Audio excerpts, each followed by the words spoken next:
It's a very great pleasure to be here in front of this particular audience. Мне очень приятно находиться среди вас, вашей. It's my first time in Russia, and it certainly won't be my last. Это мой первый раз в России, но это точно не будет мой последний раз. So, I'm here to speak about the profession of patent attorneys in the United Kingdom, how we're organized, how we conduct our business, in order that we can share some good practices with you here in St. Petersburg. Я здесь, чтобы поделиться с вами опытом, как патентные поверенные работают в Великобритании, их взаимодействие и практика в Великобритании. So I have a short talk that explains the profession, but what is probably more interesting for me is to hear what questions you have about the conduct of our profession. У меня подготовлен небольшой доклад для вас, но мне более интересно услышать ваши вопросы, которые вас интересуют в сфере интеллектуальной собственности в Великобритании. So the patent profession in the UK is one of the oldest in Europe because of the long industrial history in Great Britain. Сфера интеллектуальной собственности в Великобритании одна из самых старых в Европе, поскольку в Великобритании очень развита индустриальная промышленность. And it's also one of the largest professions. So we have nearly 2,000 patent attorneys. И это одна из самых крупных профессий. У нас приблизительно 2000 патентных поверенных. So the patent attorneys are divided between private practice in law firms and patent attorneys who work exclusively in industrial practice, so in-house attorneys. Практика патентных поверенных в Великобритании разделена на две категории. Первая часть — это работа с клиентами в частной практике, а вторая часть — это работа в индустриальной сфере с производителями. So virtually all patent attorneys in the United Kingdom belong to the Chartered Institute of Patent Attorneys, which is our representative body. В основном все патентные поверенные являются членами Института патентных поверенных Великобритании, иначе обосновано как СИПА. And there is a separate regulatory body which is responsible for disciplinary matters, which is called IPREG. И есть регуляторная и дисциплинированная организация по наименованию IPREG. So virtually all patent attorneys in the United Kingdom are qualified to practice at the European Patent Office and before our domestic patent office in the UK. Практически все патентные поверенные в Великобритании могут представлять интересы заявителя в Европейском патентном ведомстве и в Великобритании, в их патентном ведомстве. So the majority of patent applications that I handle personally are European patent applications.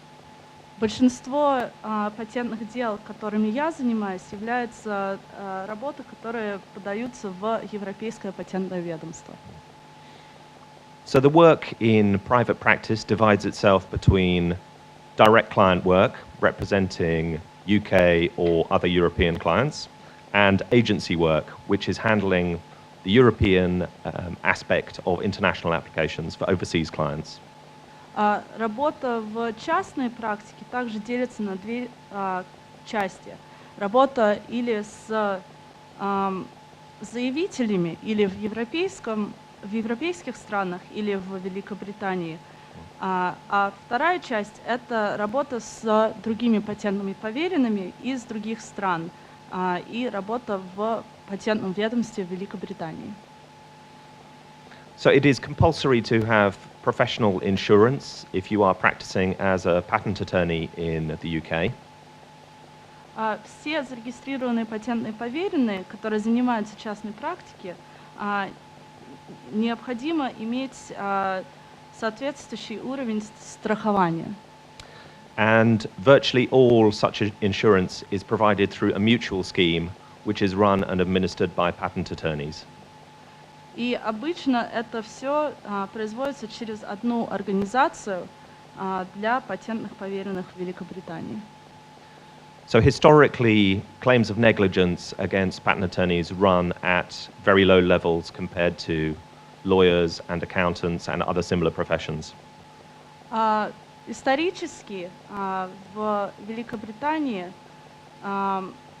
патентные поверенные очень мало получают исков против них о халатном или небрежном оказании услуг относительно к сравнению с другими подобными профессиями.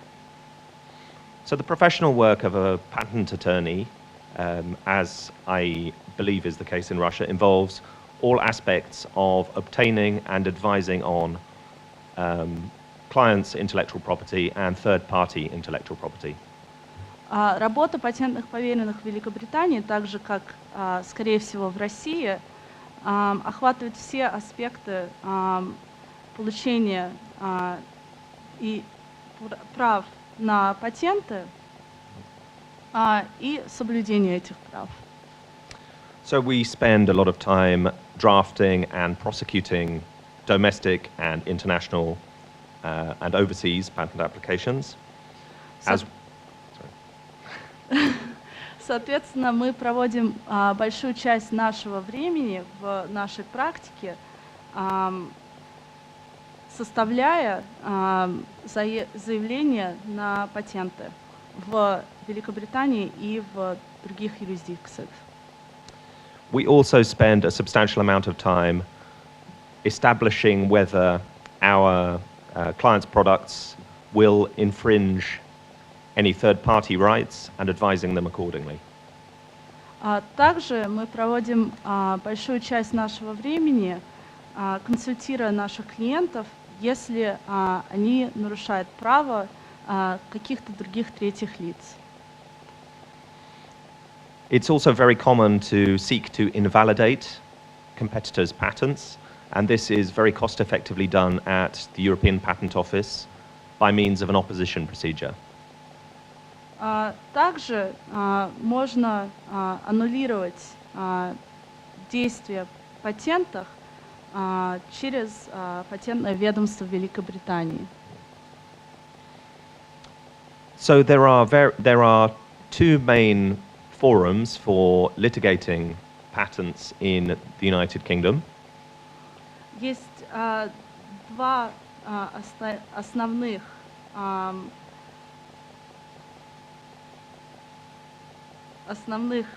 мест, где возможно аннулировать европейские патенты и национальные патенты. The Patents County Court is for lower value matters, and the important point is that the procedure is quick, there's a one-day hearing, and it's usual in the UK to recover some costs from the losing party, but in the Patents County Court that is capped. Первый вариант — это через национальный патентный суд, и это обычно для малозначительных дел, и это более экономически эффективно. И обычно через национальный патентный суд возможно получить вознаграждение от нарушителя. Второй — это высший суд, но там значительно сложнее процедура и возможность получения вознаграждения от нарушителя. There also exists the High Court, which allows for detailed cross-examination of witnesses, examination of evidence, and extensive discovery. В высшем суде есть возможность слушания адвокатов, также возможность есть предоставление более детальной информации от экспертов. So Patent attorneys have rights of audience in the Patents County Court, but not in the High Court. Sorry? Repeat that one more time. Patent attorneys have right of audience in Patents County Court, but not in the High Court. В национальном патентном суде нет возможности предоставления доказательств в качестве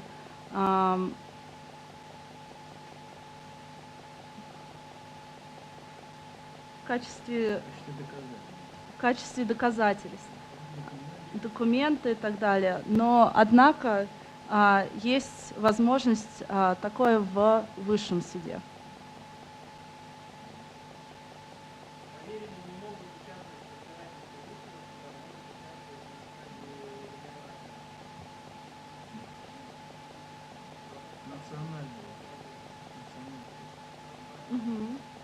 Shall I go on? There are two other professions that are involved in intellectual property matters. Есть еще две другие профессии, которые включены в нашу практику. Solicitors who generally get involved in commercial and contractual matters relating to IP. Есть адвокаты, которые готовят дело к слушанию, это солиситоры, и судебные адвокаты, баристеры. And barristers who are specialized court advocates.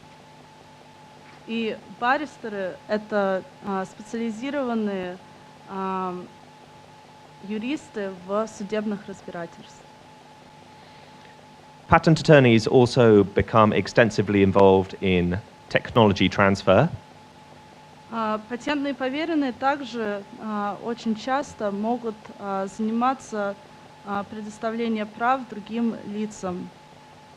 For example, universities generate and protect a lot of IP in the UK. Например, предоставление прав исследования университетов в интеллектуальной собственности Великобритании. And this is often exploited by licensing deals or by formation of a new company.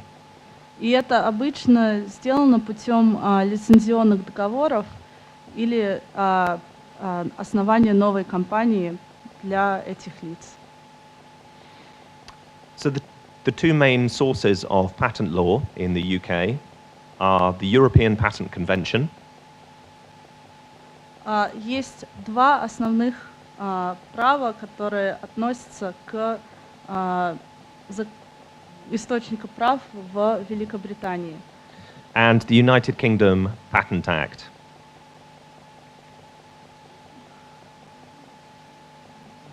Это является закон о патентах Великобритании 1977 года и в соответствии с положением Европейской патентной конвенции. The UK is a common law jurisdiction. Великобритания является юрисдикцией общего прецедентного права, Which makes it different from the civil law jurisdictions in mainland Europe. и это очень сильно отличается от юрисдикции, которая находится в континентальной Европе. There is a system of precedent which governs how decisions relating to patent matters are made. Есть система прецедента как основание для того, как в судах разбираются и инстанции в Великобритании разбираются. The highest court in the United Kingdom is the Supreme Court. Самый высокий суд в Великобритании это является высший суд. And they deal with about 2 or 3 patent decisions every year. И обычно они выносят 2 или 3 решения в год. The UK courts make an effort to align their decisions with those of the European Patent Office. И обычно в Верховном суде они стараются соблюдать свои решения в гармонии с судебной практикой Европейского патентного ведомства.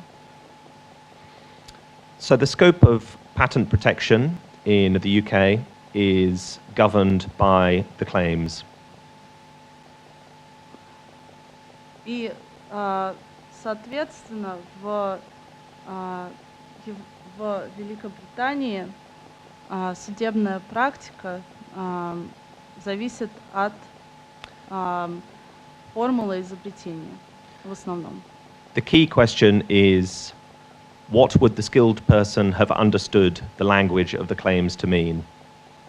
Основной вопрос — это как понимает человек формулу изобретения и как бы квалифицированный специалист понял бы ее. So that concludes what I have to say. Это заканчивает то, что я бы хотела бы сказать. Apart from inviting you, if you wish to gain a greater understanding of United Kingdom patent practice, please come and visit our office for some days or weeks. We love having foreign associates come and visit us. Кроме того, что у вас сейчас будет возможность задать мне вопросы, которые вас интересуют в соответствии с патентной практикой Великобритании, мы также будем очень рады вас видеть в Великобритании и видеть зарубежных патентных поверенных в нашей фирме.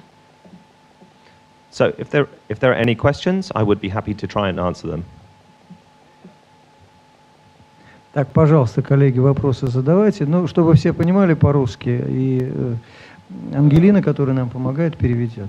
Можно я попробую по-английски, потом переведу? Ну, в общем, вопрос касается прав патентных поверенных и их роли в судах. I would like you to speak about patent attorneys acting in court, in county court and in high court, and also their collaboration with barristers and solicitors. It is very important us to know the difference between right of audience in county court and the role in high court. And, what is the difference between a barrister and a patent attorney? Can a patent attorney be at the same time a barrister? Михаил Эпштейн. То есть вопрос о том, Yes. кто выступает в одном суде и в другом, и какая роль взаимодействия. Mr. Михаил Эпштейн. Thank you for the question. So the difference between patent attorneys and barristers. So as I mentioned, there are three branches of the legal profession. Разница между баристами и патентными поверенными, как я уже говорил, есть три разных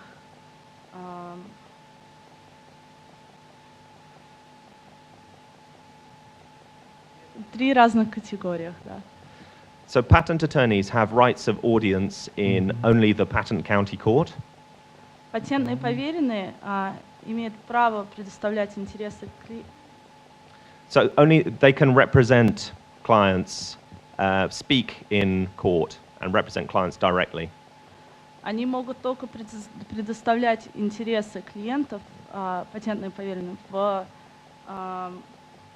нижних судах.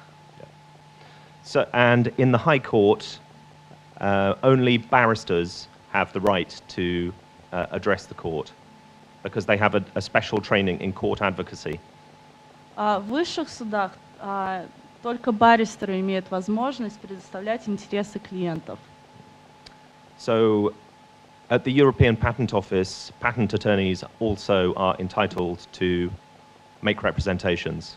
В Европейском патентном ведомстве, например, патентные поверенные могут также предоставлять интересы их клиентов.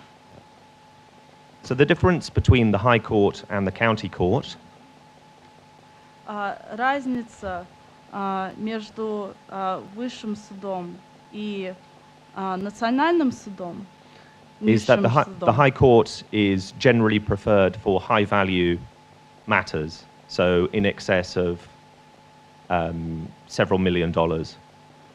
Высший суд обычно рассматривает дела, в которых экономический фактор значительно выше, например, в несколько $миллионов. So it has complex and specialized procedures. И, соответственно, там более комплексная и специализирующая процедура. Does that answer your question? Скажите, пожалуйста, это первый вопрос, какие этапы обучения должен пройти патентный поверенный, прежде чем быть зарегистрированным? И второй вопрос. Есть ли у вас информация о процентах патентов, признанных недействительными в судебном порядке? Спасибо. So there are two questions. The first question, and the question was addressed by Stanislav Ляцкий. The first is, what are the stages of education for patent attorneys in the UK? And the second question is, in instances where a patent attorney is revoked their right from practice, approximately how many patent attorneys in the UK undergo such an instance? I'll answer the second question first. Oh, patents. Patents. Okay. Sorry. Yeah. Okay, I'll deal with qualification first. So there are two sets of exams, one set by the European Patent Office and one set by the Chartered Institute. Есть два экзамена, которые патентные поверенные, которым патентным поверенным необходимо пройти. Первое это производится через Европейское патентное ведомство, а второй производится через Институт патентных поверенных Великобритании, СИПА. So the European Patent Office exam is common to all European patent attorneys and requires you to have practiced for at least 3 years. Экзамен в Европейском патентном ведомстве является общим для всех европейских патентных поверенных. И для того, чтобы его сдавать, необходимо иметь практику как минимум 3 года. So the exam tests basic skills of patent attorney, such as drafting, amendment, opposition, and legal skills.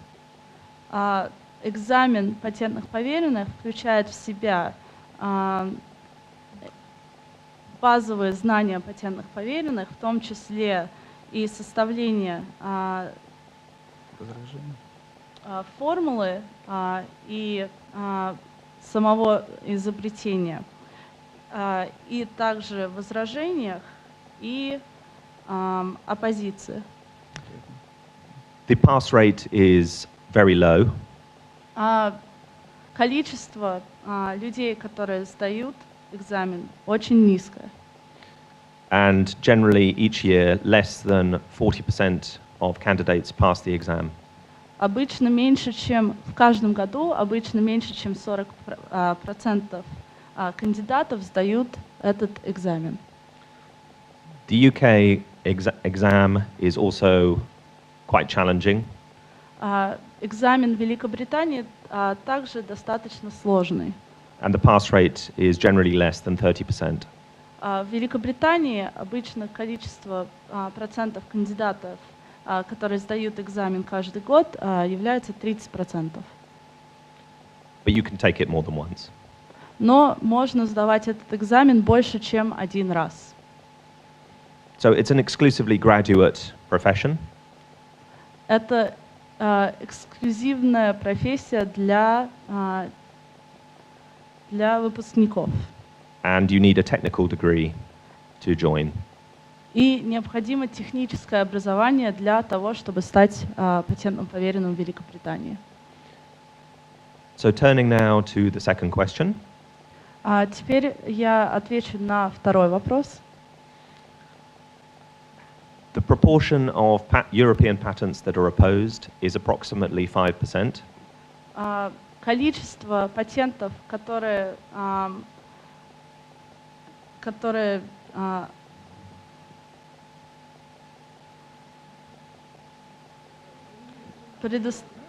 предоставляются аннулированию, являются приблизительно 5%. And of the patents that are opposed, 1/3 are maintained, 1/3 are revoked, and 1/3 are maintained in an amended form. Из тех патентов, которые подлежат аннулированию, 1/3 аннулированы, 1/3 оставляют свое действие, и 1/3 И сохраняется, но с изменением формулы. сохраняется, но с изменением формулы изобретения. Thank you. Понятно, понятно.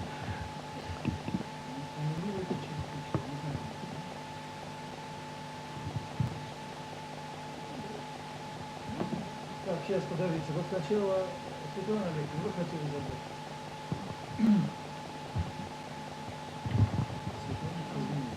У меня есть несколько вопросов. Первый. Скажите, пожалуйста, насколько необходимо патентному поверенному Великобритании иметь технический бэкграунд, ну, образование? Ой, простите, я... только что, сори. Тогда по поводу страхования.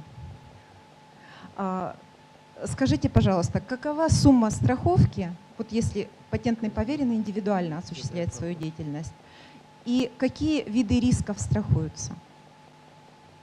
Извините, можете, пожалуйста, повторить вопрос еще раз? Относительно страхования. Каков размер страховки и какие виды рисков страхуются? In regards to the insurance of patent attorneys, what percent is insured? And what is the size of insurance? And what are the risks of the insurance, and what is the sum of the insurance? It's generally in proportion to the volume and nature of the work undertaken. So some type of work is inherently riskier. Это зависит от работы, которую патентный поверенный делает. Если это более рискованная работа, то, соответственно, страхование выше. But the level of cover would range from several tens of millions of dollars for a small practice up to hundreds of millions of dollars for a large practice. Уровень страхования зависит от большой или маленькой фирмы. В маленькой фирме это, возможно, 10 миллионов, а в более крупной фирме это может быть так высоко, как сотни миллионов. А размер страховки? And the size of the insurance in terms of the premiums? Yeah. Yeah. I'm not sure. Не уверен. Нет, сколько надо заплатить за страховку? And how much does a firm have to pay for the insurance per year, for example? It's a significant, but it's of the order of some thousands of dollars. Стоимость страхования является обычно приблизительно в год 1000 фунтов, несколько тысяч. И еще какие виды страховых случаев страхуются? Что страхуется? Есть? Понятно, да? Страхового случая. And what are the types of instances that are insured by such insurance? So negligence, missed deadlines, inadvertent errors, typical professional mistakes. Обычно страховка покрывает типичную работу патентных поверенных, например, пропущение срока ответа или, например, неправильная подача заявления на патент. Almost all insurance claims are relating to missed deadlines. Большинство случаев страхования это является в случае, если пропущен срок в подаче патента или ответа. So, which types of deadlines, for example, are missed? Priority Yeah. deadlines, typical deadlines in payment of renewal fees, typical deadlines associated with patent prosecution. Обычно покрываются, например, случаи, если пропущен срок в подаче патента до приоритета или, например, продление срока патента. Коллеги, еще вопрос, пожалуйста. Татьяна Петрова. Скажите, пожалуйста, вообще принято ли у вас проводить совещания в Европейском патентном ведомстве и в национальном? И как часто с экспертом во время делопроизводства по патентованию? И, значит, ну как часто это происходит, если такое предусмотрено? So the question is asked by Tatiana Petrova, and the question is, how often do the patent attorneys and inventors meet with the experts of the examiners of the British Patent Office and the European Patent Office? It does happen if the European Patent Office is able to summon you to oral proceedings if they're not satisfied with your written response to an examination report.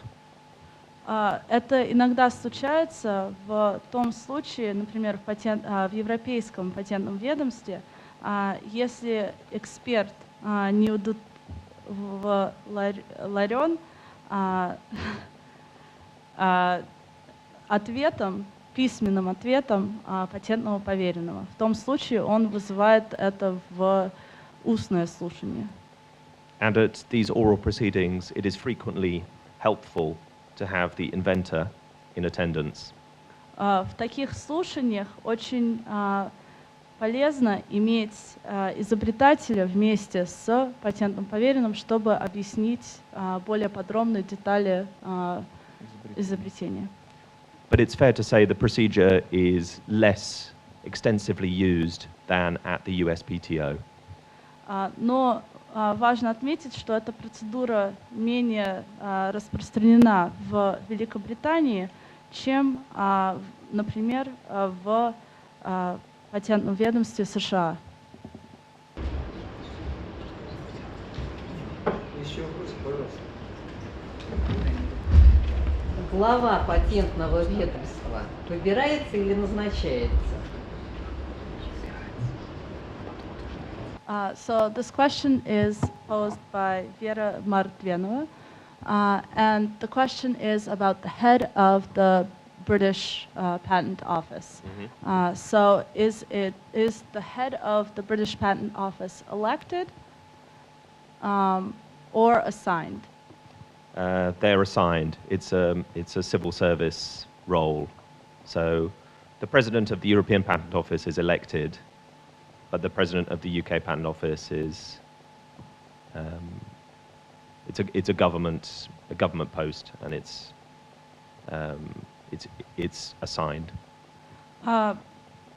Должность главного ведущего в патентном ведомстве Великобритании является назначенной, но в Европейском патентном ведомстве эта роль главного является выборочной, то есть это решают другие члены.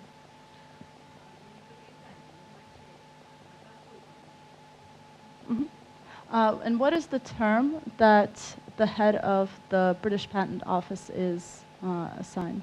It's not a fixed term. Не урегулированный термин. The EPO has a 4-year term. В Европейском патентном ведомстве глава занимает должность обычно 4 года. Коллеги, есть еще вопросы? Пожалуйста.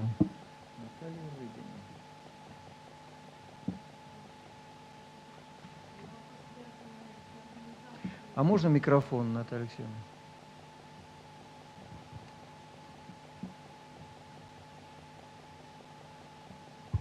Спасибо. Спасибо за хороший английский язык. У меня вопрос связан с организацией патентных поверенных. Вы сказали, что почти все состоят. А все-таки принцип этой организации, где состоят остальные, надо ли им где-то состоять? Почему большинство состоит, а меньшинство не состоит в этой организации?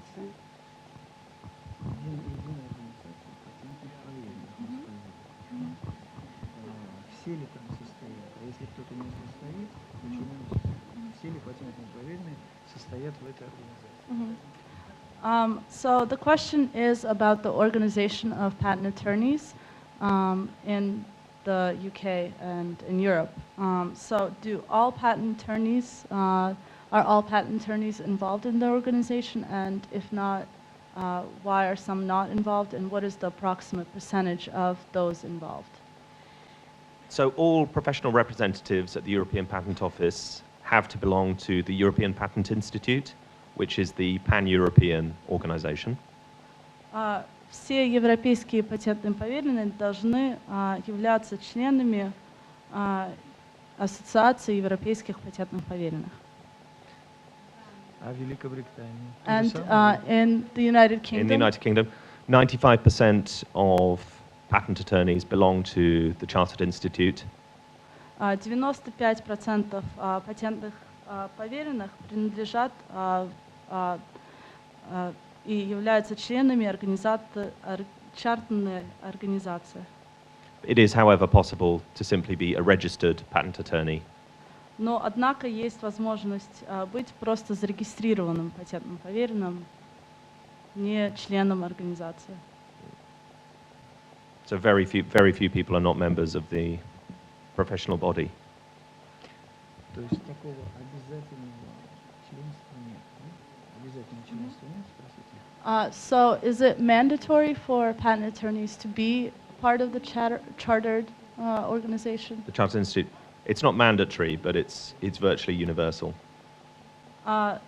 Соответственно, Адриан говорит, что это не является обязательством быть членом этой организации, но практически все являются членами этой организации. Коллеги, есть еще вопросы? Пожалуйста.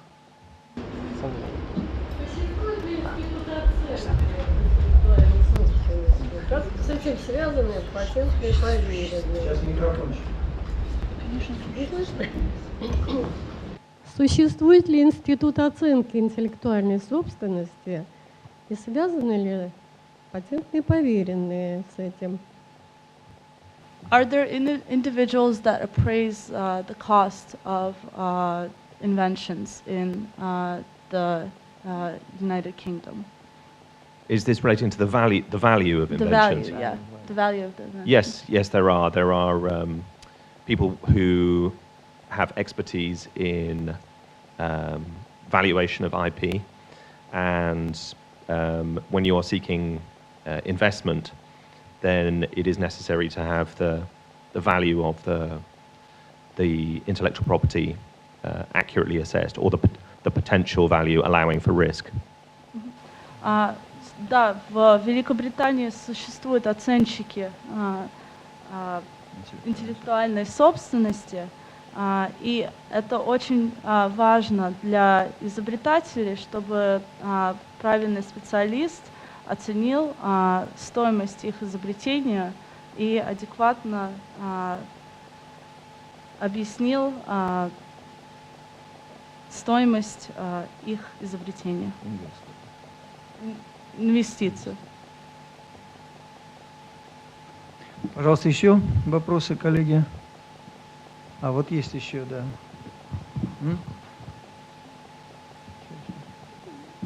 Может ли патентный поверенный, работающий в промышленности, одновременно заниматься частной практикой? Патентный поверенный, который работает в промышленности, частная практика.